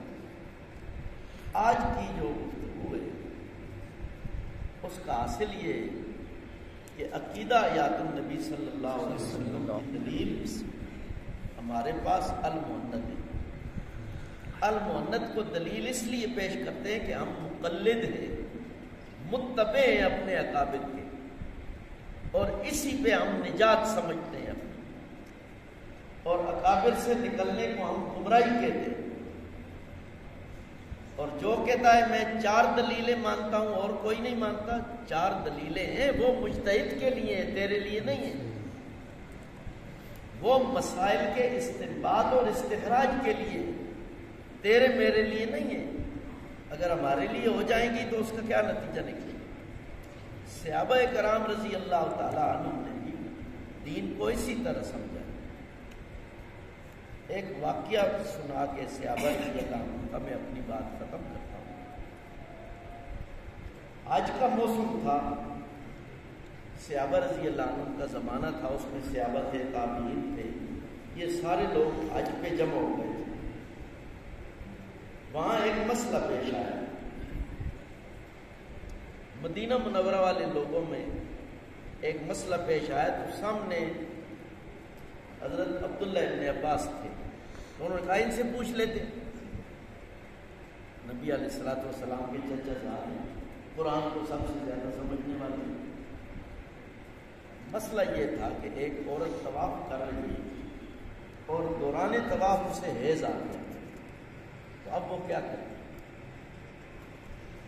حضرت عبداللہ ابن عباس رضی اللہ تعالیٰ عنہ کے پاس گئے تو انہوں نے فرمایا طواف اسی وقت توڑ دے، نکل جائے وہاں سے۔ مدینہ منورہ کے جو لوگ تھے انہوں نے، ان میں سے کچھ لوگوں نے کہا کہ یہی مسئلہ حضرت زید بن ثابت رضی اللہ تعالیٰ عنہ تو اس طرح نہیں بیان کرتے، ہم آپ کی وجہ سے زید بن ثابت کا قول نہیں چھوڑتے۔ آل مدینہ میں زید بن ثابت کا فتویٰ چلتا تھا، عبداللہ ابن عباس طائف میں ہوتے تھے، ہم ان کا قول جس پہ ہم عمل کر رہے ہیں آپ کی وجہ سے نہیں چھوڑ سکتے۔ انہوں نے کہا ٹھیک ہے، لیکن جب تم یہاں آئے ہوئے ہو تو چلے جاؤ اور ام سلیم سے پوچھ لو رضی اللہ تعالیٰ، وہ بتا دیں۔ تو انہوں نے کہا ٹھیک ہے پوچھ لیتے ہیں، لیکن عمل ہم زید بن ثابت کے قول پر کریں۔ یہ جو واقعہ میں بیان کر رہا ہوں یہ صحیح بخاری میں بھی ہے، فتح الباری میں اس کی تشریح، یہ بخاری کا حوالہ ہے، انہوں تک کہ عثمانی صاحب نے اس کو لکھا اور کہا آپ کے قول کی بنیاد پر اس کو نہیں چھوڑتے۔ دیکھیں عبداللہ ابن عباس رضی اللہ تعالیٰ عنہ نے انہیں کیا پیش کیا؟ اپنا قول بھی پیش کیا، حدیث کی طرف بھی اشارہ کر دیا، لیکن انہوں نے کہا نہیں۔ اس لیے مقلد جو ہے، جس کے سامنے علم اپنی پوری وسعت کے ساتھ موجود نہیں ہے، کسی پر اعتماد کر رہا ہے، وہ محض کسی اثر حدیث کو دیکھ کے اپنا عمل نہیں چھوڑ سکتا۔ اس لیے یہ نہیں کہ وہ حدیث کو مان نہیں رہا، اس لیے کہ اس کے امام نے، اس کے مجتہد نے قرآن اور حدیث سے جو بات اس کو بتائی ہے وہ بھی حدیث پر عمل ہے، وہ حدیث سے باہر بات نہیں، انہوں نے کام نہیں چھوڑے۔ حضرت عبداللہ ابن عباس اور زید بن ثابت رضی اللہ تعالیٰ عنہ ان کی ملاقات ہو گئی وہی آج۔ عبداللہ ابن عباس نے اسی مسئلے کا تذکرہ کیا اور دلیل بھی بیان کی۔ اب دیکھیں یہ دو مجتہد ہیں، اور جو کہہ رہے ہیں ہم نہیں چھوڑتے زید بن ثابت، وہ مقلد ہیں، اور یہ زمانہ صحابہ اور تابعین کا ہے۔ یہ دلیل کئی چیزوں کے لیے مستدل بن سکتی ہے، تقلید شخصی بھی ہے، اس میں ساری چیزیں۔ دونوں مجتہدین نے آپس میں بات کی تو زید بن ثابت رضی اللہ تعالیٰ عنہ نے فرمایا کہ آپ کی بات ٹھیک ہے، میں اپنے قول سے رجوع کروں۔ آل مدینہ کے سامنے بات ہوئی تو زید بن ثابت نے کہا کہ میں نے اپنے قول سے رجوع کر لیا ہے، عبداللہ ابن عباس کی بات ٹھیک ہے، اس لیے تم اسی بات پہ عمل کرو۔ تو انہوں نے کہا ٹھیک ہے، ہم آپ کے قول پہ عمل کرتے تھے، اب بھی آپ کے ہی قول پہ عمل کرتے ہیں۔ اس لیے محض کسی کتاب کو دیکھ کے نہ اپنا نظریہ قائم کیا جا سکتا ہے اور نہ اس کی کھلی اجازت دی جا سکتی ہے کہ ہر ایک کے لیے دین کو بازیچہ اقبال بنا دیا جائے۔ یہ عام اور بنیادی عقیدہ ہے، اس کا تعلق حضور علیہ الصلوۃ والسلام کی ذات مبارکہ کے ساتھ ہے۔ دیکھیں ہم نہیں کہتے، میں کہتا ہوں کوئی بھی مسلمان حضور علیہ الصلوۃ والسلام کا جو سایہ ہے اس کی بھی بے ادبی کو کفر سمجھتا ہے۔ جس چیز پہ نگاہ پڑ گئی ہے رسول اللہ صلی اللہ علیہ وسلم اور وہ چیز اللہ کے عام مقبول ہے، قبول ہے، تو ہم اس کی بے ادبی بھی نہیں کرتے، اس کو بھی کفر جانتے ہیں۔ حضور کے سائے کا بھی ہم ادب کرتے ہیں۔ ظاہر ہے اب تو سایہ نہیں نصیب، ایک تمثیل کے طور میں بات کر رہا ہوں۔ حضور کا سایہ اگر ملے تو اس میں بھی پاؤں نہیں رکھ سکتے ہم، اور یہ آیات تو حضور کے وجود کی صفت ہے، اور وہ صفتیں جو قرآن نے بتائی، حدیث نے بتائی، فقہاء نے بتایا، ہمارے علماء اور اکابر نے بتایا، اور صدیوں کا اتفاقی مسئلہ ہے حضور کی صفت صلی اللہ علیہ وسلم، اس کا کس طرح انکار کیا جا سکتا ہے، اس کے ساتھ کس طرح ٹھٹھا اور مذاق کیا جا سکتا ہے۔ اگر اس کا انکار کریں گے تو اس کا نتیجہ یہی نکلے گا، ایک مسئلے کا انکار نہیں، پورے دین کا انکار ہوگا۔ اور اس کے لیے جس طرح بندیالوی صاحب نے اس عبارت میں وہ مداریوں کی طرح کھیل کر کے لفظ کو اڑا کے معنی کو وہاں سے وہاں بنایا، اس طرح پھر دھوکہ اور فراڈ کرنا پڑے گا۔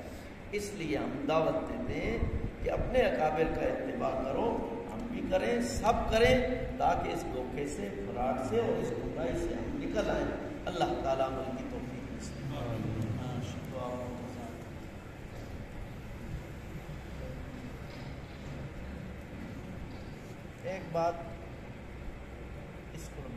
ایک بات عرض کرنا چاہتا ہوں کہ 10 بجے کا وقت ہے، اور میرا خیال ہے میں آپ میں سے سب سے دور سے آیا ہوں، اور آپ کے ہاں حاضری سے پہلے ان کتابوں کو دیکھنا، ان میں چٹے رکھنا، اب اپنی بات کی تیاری کے لیے عنوانات کو لکھنا، یہ سب کچھ مجھے کرنا پڑتا ہے تو آپ کی خدمت کے لیے۔ اس لیے اگر آپ 10 بجے سے پہلے تشریف لے آیا کریں تو مجھے کم از کم یہ خوشی ہوگی کہ پوری بات آپ حضرات تک پہنچ رہی ہے۔ ایک دوسرا یہ کہ اس عنوان پہ جو مختصراً میں تھوڑا تھوڑا کر کے تھوڑا تھوڑا کر کے بیان کرنا چاہتا ہوں، وہ تقریباً کوئی 10 عنوانات ہیں میرے پاس اسی ایک عقیدے۔ مثلاً اگلا عنوان سماع صلاۃ والسلام، اچھا، اس کے بعد والا عنوان موت کا معنی ہے، موت کسے کہتے ہیں۔ چوتھا عنوان ہے عقیدہ حشر اجساد، قیامت والے دن کیا ہوگا جسموں کے ساتھ۔ پانچواں عنوان ہے مماتیت کیا ہے، اس کی پوری تاریخ اس کو سمجھا جائے۔ چھٹا عنوان ہے مماتیت کی جماعتی پالیسی کیا ہے، یہ کہتے ہیں نہیں یہ فلاں کی بات ہے ہماری نہیں۔ ساتواں عنوان ہے اس محنت کا نتیجہ کیا نکلا ہے، یہ تو ایک حوالہ آپ کو دکھایا ہے نا، اس طرح کی اور کئی چیزیں۔ آٹھواں عنوان ہے مماتیت اور اکابر اہل سنت کا آپس میں کیا اختلاف ہے۔ نواں عنوان ہے ان لوگوں کے مغالطے کیا ہیں، کس انداز سے دھوکہ دے۔ اور 10واں یہ ہے مماتیت سے گفتگو کا طریقہ کیا ہے، وہ تو پہلے آج کے دن بھی میں نے بتا دیا ہے، آخری بھی وہ ہے، لیکن اس پہ تفصیلی بات کی جا سکتی ہے۔ یہ 10 عنوانات ہیں۔ اس 10 عنوانات میں ہر مہینے درس بھی ممکن ہے، ترتیب یہی ہوگی، اس لیے اگر اس پہ آپ تیاری کر کے آئیں، کوئی سوال جواب ہو، کوئی اشکال ہو، کوئی ایسی بات ہو تو وہ زیادہ بہتر ہے۔ دوسرا یہ ہے کہ اگر کوئی ادارہ اس 10 عنوانات پہ درس رکھنا چاہتا ہے، مثلا 10 عنوانات پہ درس 6 دنوں میں ہو سکتا ہے، ایک ہفتے میں، ہفتے سے شروع کر کے جمعرات تک، میں نے اس کی بھی ترتیب بنائی ہے، 6 دنوں میں ہو سکتا ہے، تو اس کے لیے بھی میں تیار ہوں۔ کوئی ادارہ ہو، کوئی جگہ ہو تو اس کے لیے میں تیار ہوں۔ مجھے نہ کرائے کی ضرورت ہے، نہ چائے پانی کی ضرورت ہے، میں کھانے کی جو ضرورت ہے اپنے ساتھ لاتا ہوں، کسی چیز کی ضرورت نہیں، مجھے صرف اس کی طلب ہے کہ حضور علیہ الصلوۃ والسلام کے حقوق مبارکہ کے تحفظ کے لیے اگر میرا ایک قدم بھی اللہ کے ہاں قبول ہو گیا تو یہ میرے گناہوں کی معافی کا ذریعہ اور رب کی رضا کا ذریعہ، کسی چیز کی کوئی طلب نہیں۔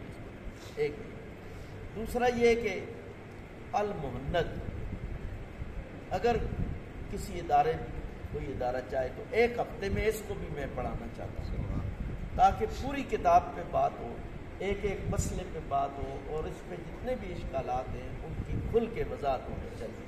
کئی چیزیں ایسی ہیں جو ہر آدمی کے سامنے نہیں آتی، تاکہ اللہ کرے یہ محنت اب ثمرآور ہو اور کسی ٹھکانے پہ، یعنی کہیں بھی کوئی بھی مجھے کہے تو میں اس کے لیے تیار ہوں آنے کے لیے، نہ مجھے رہائش کے لیے ضرورت ہے، آؤں گا اور چلا جاؤں گا روزانہ، نہ کسی چائے پانی کی ضرورت ہے، نہ کسی کرائے کی ضرورت، میرا معمول ہی نہیں ہے، میں نہیں۔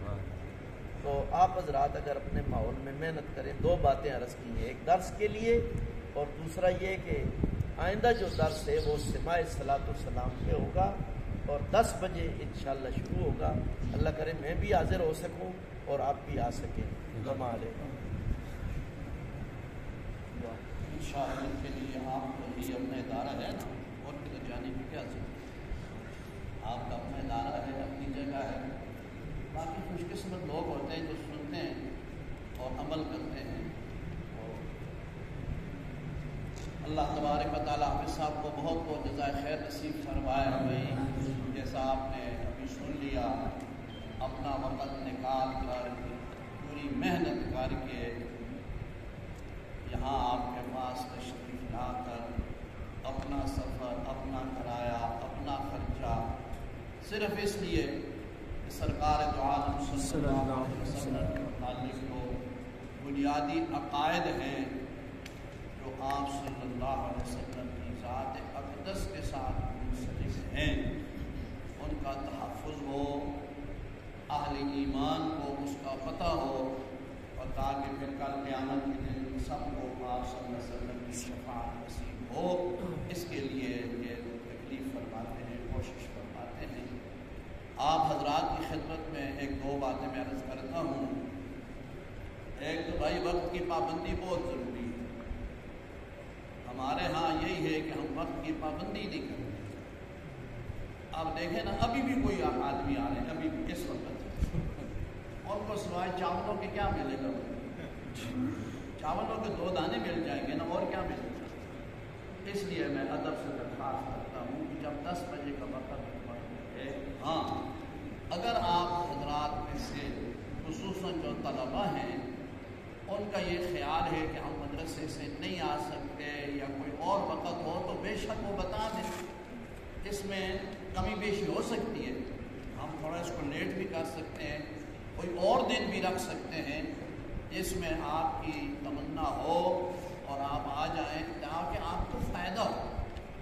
ہمارے طلباء کے اندر عوام کی بات نہیں کرتا، عوام تو سب پہلے آ گئے تھے، یہ بھی میں آپ کو بتاؤں، یہ جو عوام الناس ہے نا، یہ آپ سے پہلے آ گئے تھے، طلباء آخر میں آئے ہیں، اور ابھی بھی ایک اکا دکا تشریف لا رہے ہیں، خرامہ چل کے آ رہے ہیں۔ تو آپ حضرات کو زیادہ ضرورت ہے ان چیزوں کی۔ اب قادیانی سے بات ہو، ہمارے طالب علم چپ ہو جاتے ہیں، شیعوں سے بات ہو، یہ آگے بات نہیں کر سکتے، تو پتہ ہی کچھ نہیں ہوتا، مماتیوں سے بات ہو، وہ آگے بات نہیں کر سکتے. بریلویوں سے بات ہو، انہوں نے اپنے مسائل ایسے ایسے کیے ہوئے ہیں کہ ہے سارے وہ غلط ہمارے نزدیک، لیکن انہوں نے یاد کیے ہوئے ہیں، انہوں نے اس پر محنتی کی ہوئی ہے. ہمارے علماء اس پر محنت نہیں کرتے الا ماشاء اللہ، اچھے بھی ہے. لیکن میں درخواست کروں گا بھائی اگر ارادہ ہو تو آئندہ انشاءاللہ جو حضرت کا درس ہوگا وہ ٹھیک 10 بجے شروع ہو جائے گا. رات کو ہی میں نے حافظ صاحب کو تاکیداً عرض کیا، میں نے کہا جیسے بھی ہے آپ نے جو وقت ذہن میں رکھا ہے آپ اس سے آدھا گھنٹہ پہلے چلیں، یہاں آپ آدھا گھنٹہ پہلے پہنچائیں تاکہ آپ کی طرف سے دیر نہ ہو. حافظ صاحب اتنا لمبا سفر کر کے سارے اپنے کام چھوڑ کے، تعلیم چھوڑ کے، مدرسہ چھوڑ کے یہاں وقت سے آدھا گھنٹہ پہلے حضرت پہنچ گئے. تو ہمیں بھی تو خیال کرنا چاہیے کہ نہیں کرنا چاہیے؟ تو بولو سنتے ایک بات. دوسری بات میں عرض کرتا ہوں بھائی، الحمدللہ تجربے کی بات ہے، بزرگوں کی باتیں ہیں، آپ اس کو پلے باندھ کو طلباء کی خدمت میں عرض کرتا ہوں، انشاءاللہ آپ کو فائدہ دیں گی. میں نے دورہ حدیث الحمدللہ 1977 اور 78 میں جامع اشرفیہ سے کیا تھا. 77 میں موقوف نلے تھے اور 78 میں دورہ حدیث تھا. میرا طالب علمی کا وہ پہلا دور تھا. اس سے پہلے میں حضرت کے پاس اٹک بھی ساری کتابیں پڑھتا تھا. ہمارا مدرسہ تھا، ہمارے اساتذہ تھے، لیکن حضرت نے فرمایا کہ یہ 2 سال تم جامع اشرفیہ میں جا کے لگاؤ، کچھ طالب علمی گزارو تاکہ تمہیں پتہ ہو طالب علم کیسے ہوتے ہیں، کس طرح پڑھتے ہیں. اور مجھے یہ تاکید فرمائی کہ جو پہلا سال ہے اس سال میں تم مدرسے کا ماحول، اپنے اساتذہ، ان کی خدمت، یہ ساری چیزیں کرنا. اور جس دن دورہ حدیث شروع ہو پہلے دن سے، پہلے وقت میں، پہلے گھنٹے میں، پہلے منٹ میں دارالحدیث میں موجود ہونا، تب تجھے سارا سال پڑھنے کا فائدہ ہوگا. چنانچہ الحمدللہ اگلے سال جب ہوا نا، کیونکہ ہم تو مدرسے کے اندر ہی تھے، ہمارا تو آٹومیٹکلی داخلہ ہو گیا. تو میں تھا، ہماری اس وہ جو کلاس تھی نا، ہماری کلاس کو مولانا عبد الرحمن صاحب اشرفی رحمۃ اللہ علیہ ہمارے مسلم شریف کے استاد تھے، وہ ہماری کلاس کو صاحبزادوں کی کلاس کہتے تھے، اس لیے کہ اس میں مولانا مالک قادری رحمہ اللہ شیخ الحدیث کے صاحبزادے مولانا سعد صدیقی وہ ہمارے ساتھ تھے، مولانا عبید اللہ رحمۃ اللہ تعالیٰ علیہ کے صاحبزادے اسعد عبید یہ ہمارے ہم سبق تھے. اس طرح 4-5 اور بھی صاحبزادے تھے.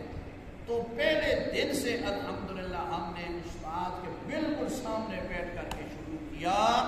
اللہ تبارک و تعالیٰ نے اس پر بڑی رحمت کی. تو اس سے یہ معلوم ہوا کہ جو کام بھی ہو، جو بھی اگر آپ سیکھنا چاہتے ہیں وقت سے 10 منٹ پہلے آ جائیں کریں تاکہ اپنی نشست سنبھال لیں، قریب ہو جائیں، بات شروع ہو تو آپ کے ذہن میں ہو کہ موضوع کیا ہے، اس سے آپ کو فائدہ ہوگا. دوسری بات جو دارالحدیث ہے نا جامع اشرفیہ کو پرانا، آپ میں سے پتہ نہیں کسی نے دیکھا ہوگا، وہاں جو پیچھے تک کلاسیں تھیں، ٹپائیاں پڑی ہوتی تھی. ہم پہلی صف میرا نمبر 11 تھا. ہمارے ساتھ استاد تھے، اپنا حضرت کے مرید بھی تھے اور خلیفہ مولانا محمد زمان صاحب فوت ہو گئے اللہ بخش، ان کا نمبر 10 کا تھا. ادھر سے 1 2 3 4 سامنے بالکل میں سلام جو لڑکے ہوتے تھے، کچھ لڑکے سب سے پیچھے بیٹھے ہوتے تھے، پیچھے آخر میں. ان کا کام کیا ہوتا تھا، خفا تو یہ میری غلط ہے اچھی بہت اسٹوڈنٹ تھے، میں سامنے دیکھتا رہتا سب پیچھے بیٹھے تھے، سب میں بہت دیکھتا رہتا، میری گل سمجھے ہوتا رہا. ساڑھے فائدے کی بات کرتا ہوں، جو پیچھے ہوتے تھے نا سب سے آخر میں، وہ ساتھ کا جسم اٹھا کے لے آتے تھے ناول. ادھر حدیث پڑھتے تھے، وہ پیچھے ناول پڑھتے تھے. 4-5 لڑکی تھے، سارے نہیں تھے، سارے تو ماشاء اللہ پھر بڑا انہوں نے کام کیا. لیکن پچھلے جو تھے نا جی، وہ کوئی پان کھاتا تھا، کوئی کیا کرتا تھا، اور وہ ہم سارے حدیث نہیں پڑھتے تھے، وہ پیچھے بیٹھ کر کے گپے لگاتے تھے، ناول پڑھتے رہتے تھے، اور جب نتیجہ نکلا وہ سارے گئے اور آج تک ان کا پتہ ہی نہیں، نہ کبھی انہوں نے دین کی بات کی، نہ مدرسے گئے، وہ داڑیاں شاڑیاں مڑا دی، سب ختم ہو گئے۔ یہ بے ادبی ہوتی ہے، گستاخی ہوتی ہے۔ اللہ کے گھر میں بیٹھ کر کے ایک دینی ماحول میں آدمی پوری توجہ کے ساتھ بات نہ سنے۔ آج کل کھیلنے کا ماحول جو ہے موبائلوں پر میسج کرتے ہیں، موبائلوں پر ایک دوسرے کو یہ ان کو کوئی فائدہ نہیں ہوتا یار۔ اس لیے میں ادب سے درخواست کروں گا جتنی دیر بھی ہو نا بھائی، یہ معمولی باتیں نہیں ہوتی۔ اچھا یہ بھی میں آپ صاحب آپ کی خدمت میں عرض کروں، یہ جو ہے نا اس وقت بھی ہزاروں لوگ دیکھ رہے ہوں گے، وہ آن لائن دیکھتے رہتے ہیں، وہ کہتے ہیں جی چلو چکاری بے کے دیکھ کے اپنے مدرسوں میں دیکھتے رہتے ہیں، دفتروں میں دیکھتے رہتے ہیں۔ تو یہ آپ سمجھیں یہ جتنے ہیں نا، یہ 20 سینکڑوں نہیں ہزاروں کی ہیں، اور ہزاروں سے انشاءاللہ آگے لاکھوں میں جائیں گے۔ میں نے تو اس کا تجربہ کیا ہے۔ میں نے اس دفعہ رمضان شریف میں جو قرآن مجید میں تراویح میں سناتا ہوں، تو یہ بچوں نے لائیو لگا دی کہ جی لائیو چلے گا۔ بعد میں مجھے انہوں نے بتایا کہ میری پہلے دن کی جو تراویح ہے، پہلے دن کی تراویح کی نماز 1,36,00,000 لوگوں تک پہنچی ہے۔ پہلے دن کی تراویح کتنی؟ 1,36,00,000 لوگوں تک۔ سری لنکا اور جناب سوڈان، سعودیہ، کینیڈا، امریکہ، آسٹریلیا اور ہندوستان، پتہ نہیں کس نے جگہ، کسی نے جزاک اللہ لکھا، کسی نے کیا لکھا، کسی نے کیا لکھا۔ تو یعنی اتنے دور دور تک الحمدللہ بات پہنچتی ہے، لیکن سامنے بیٹھ کر کے بات سننے کا مزہ ہی اور ہوتا ہے۔ اپنی جگہ پر تو لوگ سنتے ہیں، لیکن سامنے بیٹھ کے دیکھو، یہ تو اپنے اپنے شوق کی بات ہوتی ہے نا۔ یہ جو کرکٹ کا میچ ہوتا ہے نا، کرکٹ کا، اب کرکٹ کا میچ بڑی بڑی سکرینیں ہر جگہ، ہر بندہ دیکھ سکتا ہے کہ نہیں دیکھ سکتا، لیکن جن کو شوق ہوتا ہے نا، وہ پیسے لگا کر کے، لاکھوں روپے لگا کے ٹکٹ لے کے دوسرے ملکوں میں جا کے اسٹیڈیم کے اندر بیٹھ کے دیکھتے ہیں۔ وہ ایک ہمارا تھا، پتہ نہیں مر گیا کہ ہے، چاچا کرکٹ، یاد ہے کسی نے؟ ہاں چاچا کرکٹ، اس نے وہ پاکستان کا لباس پہنا ہوتا تھا، بڑی بڑی داڑھی، بس اللہ تعالیٰ جس کو خوار کر دے، چٹی داڑھی چاٹا خوار، یعنی وہ کرکٹ کے لیے میں نے اس کا بہت بڑا ایک دفعہ اس کا انٹرویو تھا، تو اس نے کہا انگلینڈ کے پتہ نہیں کہاں گیا، کہتا میرے کو پیسے نہیں ہے، میں مکان بیچ چھوڑے۔ میں کہا خسرت دنیا والآخرہ، دنیا بھی برباد ہے، مکان اپنا بیچ چھوڑا اس واسطے کہ میرے پاس پیسے ہو جائیں، میں وہاں اسٹیڈیم میں جا کے، اور وہ جناب کرکٹ کا وہ پاکستان کا جھنڈا لہراتا تھا، سارے کہتے ہیں چاچا کرکٹ، چاچا کرکٹ۔ شوق ہے نہیں اپنا، کسی کو کتوں کا شوق ہوتا ہے، کسی کو کبوتروں کا شوق ہوتا ہے، کسی کو مرغوں کی لڑائی کا شوق ہوتا ہے۔ آپ تو خوش قسمت ہو کہ اللہ کے گھر میں دین سیکھنے کے لیے، اور دین کا بھی جو سب سے اہم شعبہ ہے عقائد، عقیدہ سیکھنے کے لیے، آپ سمجھنے کے لیے تشریف لاتے ہیں۔ اللہ تعالیٰ آپ کی آمد کو باعث برکت فرمائے۔ اتنی گزارش ہے کہ وقت پر آیا کریں، جو بیان ہو اس کو اچھی طرح سے سمجھنے کی کوشش کیا کریں، اور اس کو حفظ جان بنائیں اور اس کو یاد کریں۔ ساری زندگی بھائی سننا ہی تو نہیں ہے نا، بچپن سے سنتے ہی آئے ہیں، بڑھاپے تک سنتے ہی رہیں گے۔ یہ تو علماء کی خدمت میں عرض کرتا ہوں، عوام الناس تو یہ بیچارے کبھی ان کو پتہ چلا ہے نا، لیکن اب جو علماء ہیں وہ چوتھے درجے کا ہے، وہ 8ویں درجے کا ہے، وہ دورہ حدیث میں ہے، جہاں بھی ہے بھائی، لیکن ساری زندگی سننا ہی ہے۔ اللہ کرے جلدی جلدی آپ ان چیزوں کو یاد کرو، پھر آگے ان کی تبلیغ کرو، آگے خود تم کو مبلغ بنو، اور یہ تبھی ہوگا جب اچھی طرح سے آپ سنو گے، آپ ان کو یاد کرو گے اور آگے اس کو پھیلاؤ گے۔ اللہ تعالی ہمیں دین پر استقامت نصیب فرمائے، اور جو اہدنا الصراط المستقیم صراط الذین انعمت علیہم غیر المغضوب علیہم ولا الضالین، آمین۔ اللہ اس پر ہم سب کو چلنے کی توفیق عطا فرمائے۔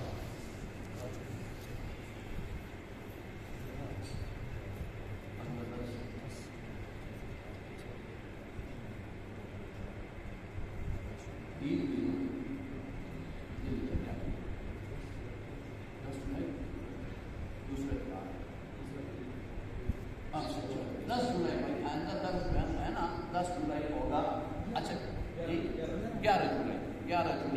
اگلا درس انشاءاللہ ہوگا۔ اچھا میں آپ سے پوچھتا ہوں بلا تکلف، 10 بجے کا وقت ٹھیک ہے یا 11 بجے کا؟ طلباء سے پوچھتا ہوں جی بہتر، یہی میں اسی لیے پوچھتا ہوں تاکہ مجھے پتہ ہے کہ مدرسے سے نکلنا کرنا بتا رہے۔ اور پھر اتوار کا دن ٹھیک ہے یا جمعرات کو کر لیں؟ جی اچھا یہ دوسری بات ٹھیک۔ اتوار آئندہ درس ابھی تک ٹھیک ہے جی انشاءاللہ آئندہ درس کس تاریخ کو؟ 11 جولائی کو۔ کتنے بجے؟ نہیں 10 بجے، 10 آقسا کے 11 آسو درس 11 بجے ہوگا، مگر اپنے ذہن میں 10 رکھنا چاہیے۔ 10 بجے تو آقسا 11 بجے تھی پہنچ سو۔ آخر پرانی گڈی طرح ٹورنیٹو میں ایئر ہٹ جو ہے کدھر رنگا رینگ پیسٹن ڈھیلے ہو جاتے ہیں نا کہ آدمی ذرا جلدی سپیڈ نہیں پکڑتا۔ بہرحال بھائی درس انشاءاللہ ٹھیک 11 بجے شروع ہوگا، مگر آپ کوشش فرمائیں دوسرے طلباء سے بھی کہیں وہ آ جائے کریں، دین کی بات سن لیں، انشاءاللہ اس کا بڑا نفع ہوگا۔ کبھی نہ کبھی انشاءاللہ آپ کی چیزیں کام آئیں گی۔ دیکھو بسا اوقات انسان کو وقتی طور پر نہیں پتہ ہوتا۔ ہمارے میرا بچپن اقتدار میں گزرا کن جدید میں ہم رہتے تھے، وہاں ہمارے ملنے والے تھے، ان کا بیٹا ڈاکٹر ہو گیا، وہ چلا گیا امریکہ، ہم سے عمر میں ہم سے کافی بڑا ہے، ابھی بھی ہے۔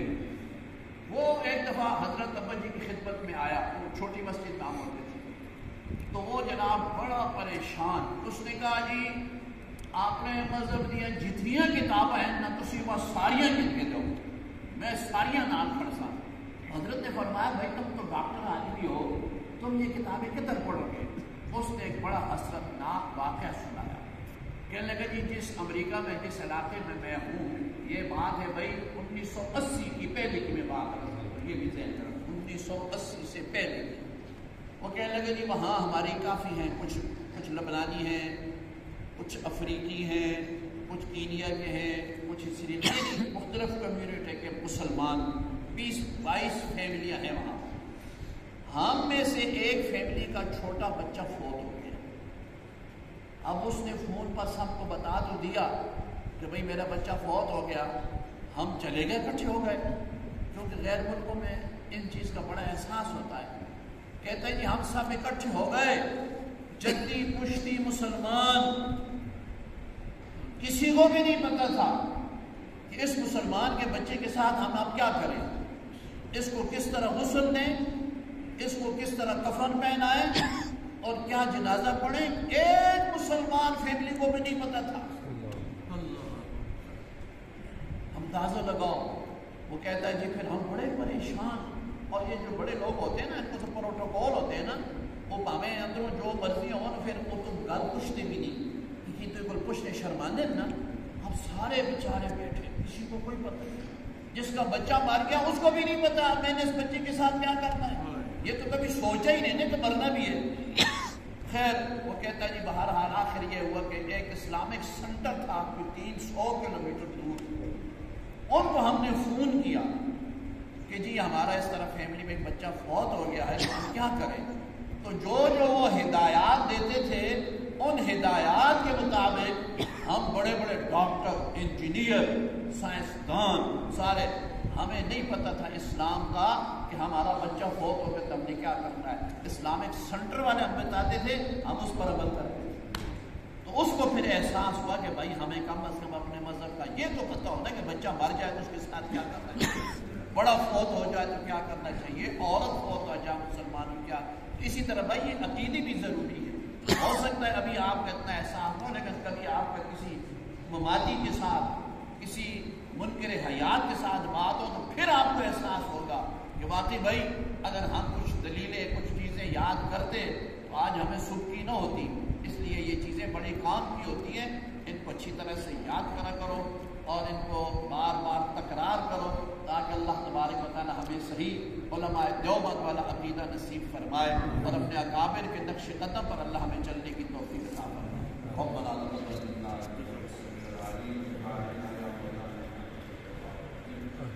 یا رب العالمین سب احباب خصوصاً طلباء عزیز و تشریف لائے ہیں، اللہ قدم قدم کو رحمت